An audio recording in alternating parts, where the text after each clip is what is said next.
Last year at this time, Texas A&M was getting ready to take part in its first ever SEC Football Media Days.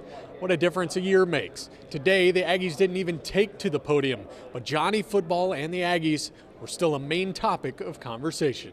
I got to tell you, what Johnny Manziel has done for us in the month of June and July, where there's nothing going on, and sports talk radio is absolutely phenomenal. Perspective-wise, what we see, a lot of callers are wishing Johnny Manziel the worst, if that makes sense or not. They want to see this guy fall on his face. I think they're tired of seeing the coverage of it almost because let's be honest, he's not a menace to society. It's knucklehead stuff. It's the kind of knucklehead stuff we all did in college. So that's kind of how I look at Johnny Manziel right now. I think people are tired of the overexposure of the coverage and of some of his problems, but I think people love watching the guy play football. So as long as he's on the field, that's all that's going to matter to them. Whether football fans love Johnny Football or not, one thing they do know is that A&M is relevant and a force to be reckoned with.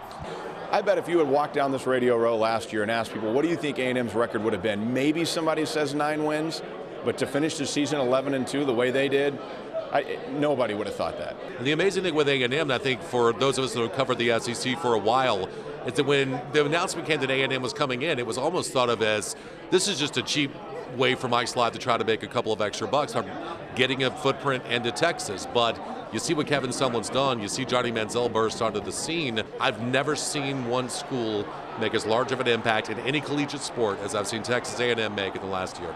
Always interesting to see the outside perspective of Johnny Manziel and the Aggies. Now tomorrow, Johnny Football, along with head coach Kevin Sumlin, offensive tackle Jake Matthews, and defensive back Tony Hurd Jr. They go through the media gauntlet here at SEC Football Media Days. That starts bright and early at 8:30 in the morning. Of course, we'll have a complete recap tomorrow night beginning at 6 o'clock. Reporting from the SEC Football Media Days in Hoover, Alabama, Luke Simons, KAGS-HD Sports.